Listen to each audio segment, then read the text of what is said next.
नमस्कार दोस्तों, मैं आचार्य वसुधा हार्दिक अभिनंदन करती हूँ आप सभी का आपके अपने YouTube चैनल गुरु सप्तऋषि ज्योतिष शिक्षण संस्थान की ओर से। दोस्तों, आज के वीडियो में हम बात करेंगे साप्ताहिक राशिफल के बारे में। कैसा रहेगा 16 जनवरी 2023 से लेकर 22 जनवरी 2023 तक का ये ग्रह गोचर आपकी राशि के लिए।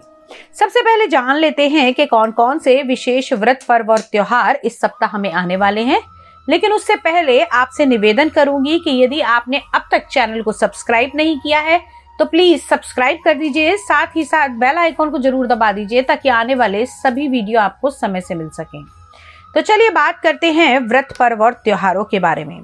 सबसे पहले बात करें तो 17 जनवरी को, जी हाँ, जिनका बहुत दिनों से इंतजार था, शनिदेव आ रहे हैं अपनी ही राशि कुंभ राशि के अंदर, करेंगे राशि परिवर्तन और निकलकर मकर राशि से आएंगे कुंभ राशि में। उसके बाद में 18 जनवरी को शततीला एकादशी मनाई जाएगी। 19 जनवरी को प्रदोष का व्रत रखा जाएगा तथा 20 जनवरी को मासिक शिवरात्रि का त्योहार मनाया जाएगा। 21 जनवरी को माघ मास की अमावस्या, यानी कि अगर मैं कहूं तो इस दिन मौनी अमावस्या मनाई जाएगी और दोस्तों पितृतर्पण के लिए इसका एक विशेष महत्व होता है। 22 जनवरी को शुक्र कुंभ राशि में प्रवेश करेंगे और 22 जनवरी को ही माघ मास की नवरात्रि यानी कि गुप्त नवरात्रि का आरंभ होगा। तो ये तो थे व्रत, पर्व और त्योहार। आइए अब बात करते हैं कैसा रहेगा आपका राशिफल। तो आइए अब बात करते हैं कर्क लगन वाले जातकों के लिए कैसा रहने वाला है ये सप्ताह ग्रह गोचर की दृष्टि से। सबसे पहले बात कर लेते हैं कर्क लगन वाले जातकों के ग्रहों की स्थिति। तो दोस्तों, इस सप्ताह अभी ग्रह गोचर जो चल रहा है वो चल रहा है, केतु आपके चतुर्थ भाव में गोचर भ्रमण कर रहे हैं, बुध का गोचर चल रहा है कुंडली के छठे भाव में, वही सूर्य, शुक्र और शनि की युति बनी है कुंडली के सप्तम भाव में, देवगुरु बृहस्पति गोचर कर रहे हैं कुंडली के नवम भाव में तथा राहु का गोचर चल रहा है कुंडली के दशम भाव में, मंगल एकादश भाव में गोचर कर रहे हैं और उसके साथ ही साथ चंद्रमा जो हर 2.25 दिन में राशि परिवर्तन करते हैं, इस सप्ताह गोचर भ्रमण करेंगे आपकी कुंडली के चतुर्थ भाव, पंचम भाव, छठे भाव और सप्तम भाव में। तो आइए जानते हैं इस ग्रह गोचर का आपके जीवन पर क्या प्रभाव पड़ने वाला है। सबसे पहले बात करते हैं आप लोगों की हेल्थ के बारे में। कहते हैं ना, जान है तो जहान है, जिसका तन स्वस्थ उसका मन स्वस्थ। तो सबसे पहले चंद्रमा जो आपके लगन के स्वामी है अभी बहुत ही अच्छी स्थिति में है। हालांकि केतु के साथ सप्ताह के शुरुआत में चतुर्थ भाव में रहेंगे, लेकिन घबराने की आवश्यकता नहीं है। शारीरिक परेशानियां, मानसिक चिंताएं, इन सभी से आपको मुक्ति मिलेगी। लेकिन सिर्फ और सिर्फ सप्ताह के 2 दिन, अगर मैं बात करूं शुक्रवार और शनिवार को, जब चंद्रमा आपकी कुंडली के छठे भाव में आएंगे, तब आपको थोड़ा सा हेल्थ से जुड़ी हुई समस्याओं का सामना करना पड़ सकता है। वो भी बहुत अधिक नहीं होंगी, केवल थोड़ी सी होंगी, जैसे कोल्ड, कफ, हल्की फुल्की सर्दी, खांसी, इस तरह की समस्याएं आपको पैदा हो सकती हैं। अब बात करते हैं आपकी कुंडली के दूसरे भाव के बारे में। दूसरा भाव आपका परिवार का भाव, जिसके मालिक हैं सूर्य। सूर्य जो है हमारे जीवन में बहुत ही अहम भूमिका निभाते हैं। एक तो परिवार के स्वामी और ऊपर से सूर्य देव, तो हमारे आत्मा का कारक माना जाता है सूर्य को हमारे नेत्रों का कारक माना जाता है और इसी से हम हमारा नेत्र भी देखते हैं। तो यहाँ पर अगर हम बात करें सूर्य की, तो सूर्य अभी सप्तम भाव में है और बड़ी ही अच्छी स्थिति में है। मकर राशि में सूर्य का तेज और भी अधिक बढ़ जाता है।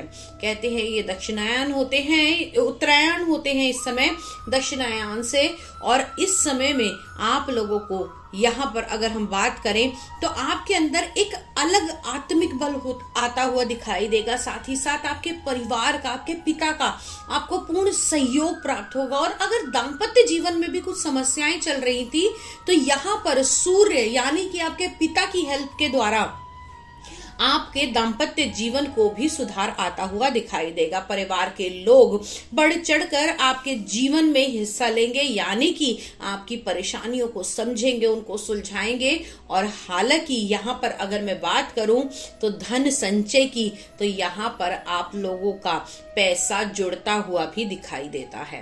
अब बात करते हैं आपकी कुंडली के तीसरे भाव के बारे में, जिसे हम बल पराक्रम का भाव मानते हैं। तीसरे भाव के स्वामी अभी छठे भाव में चल रहे हैं। बहुत अच्छे इस समय में नहीं है हालात, लेकिन हाँ, अगर आप लोग किसी ऋण के लिए बहुत टाइम से अप्लाई कर रहे थे, कुछ लोन लेना चाहते थे, तो वो लोन आपको इस समय में मिल सकता है। यात्राओं के भी योग बनेंगे, लेकिन ये यात्राएं इतनी दिलचस्प नहीं रहने वाली हैं। इन यात्राओं से आपको बेवजह की थकान, परेशानियां, इस तरह की चीजें उत्पन्न हो सकती हैं। कहते हैं ना कि जबरदस्ती का डंडा करके सर पे और फिर काम करवाया जाए, तो उस प्रकार से आपको जाना पड़ सकता है। अब बात करते हैं आपकी कुंडली के चतुर्थ भाव के बारे में।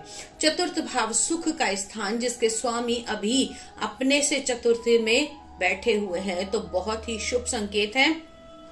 यहाँ पर अगर हम बात करें तो केतु और चंद्रमा की युति बनेगी सप्ताह के शुरुआत में।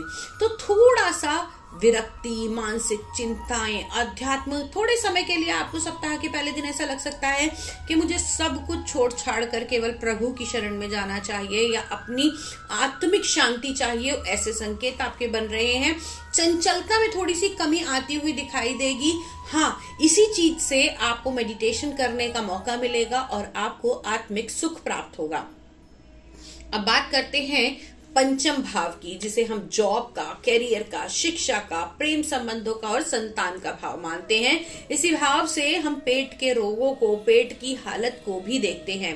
तो यहाँ पर अगर हम बात करें, पंचम भाव के स्वामी अभी हाल फिलहाल अपने से सप्तम में बैठे हुए हैं, यानी कि पंचम का स्वामी आपकी इच्छा पूर्ति के भाव में बैठे हैं। तो प्रेम संबंधों में आप लोगों को इस समय सफलता मिलती हुई दिखाई देगी। बातचीत विवाह के लिए आगे बढ़ सकती है।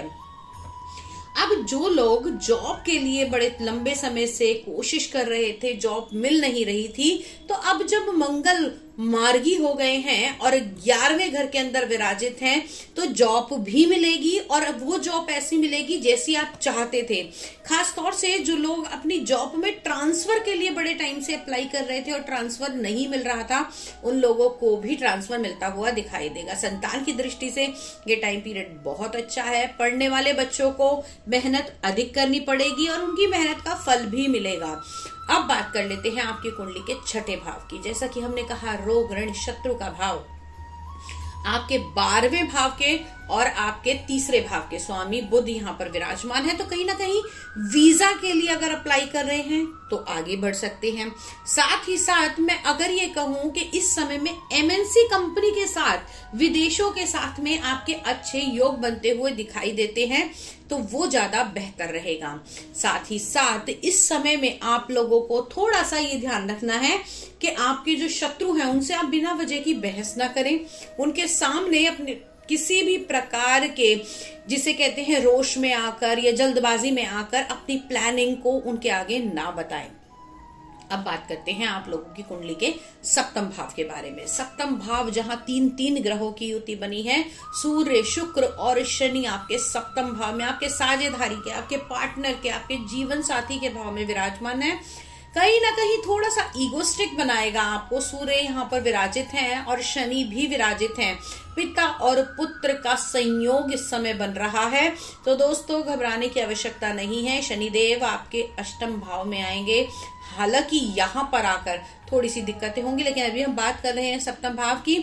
तो सप्तम भाव में सूर्य और शुक्र की युति बनी हुई है। अगर हम बात करें दाम्पत्य जीवन की, तो दाम्पत्य जीवन में थोड़ी सी नरमी और थोड़ी सी गर्मी इस समय हो सकती है, क्योंकि शुक्र ठंडा ग्रह है और सूर्य देव बहुत ही गर्म ग्रह हैं। कहा जाता है कि सूर्य देव बहुत ज्यादा राजा माने जाते हैं, तो इसलिए किसी की बात पसंद नहीं करते। तो यहाँ पर दाम्पत्य जीवन में अगर हम कहें तो आपके जीवन साथी का जो नेचर है वो थोड़ा सा उग्र हो सकता है, थोड़ा सा ईगोस्टिक हो सकता है, अपने आप को पहले प्रेफरेंस रखना, इस तरह की समस्याएं आपको इस दौरान आ सकती हैं। तो थोड़ा सा उस चीज को देख कर ही आगे बढ़ें, कुछ इग्नोर करें और कुछ अपने आप से मोल्ड करने की भी कोशिश करें। अब बात करते हैं अष्टम भाव की। बड़े लंबे समय से सूर्य शनिदेव आपके सप्तम भाव में विराजमान थे, कहीं ना कहीं दिक्कतें आ रही थी आपके विवाह को लेकर, लेकिन वहीं अब जब शनिदेव अष्टम भाव में आएंगे, यानी अष्टम का स्वामी अष्टम में विराजमान होगा, तो यहाँ पर कुछ चीजों में आपको रिलीफ मिलेगा। हेल्थ से जुड़ी हुई समस्याएं अगर आपको बन रही थी, लेकिन हाँ, हेल्थ में भी अगर बवासीर, पाइल्स इत्यादि की प्रॉब्लम है तो आपको थोड़ा सा ज्यादा ध्यान देने की आवश्यकता है।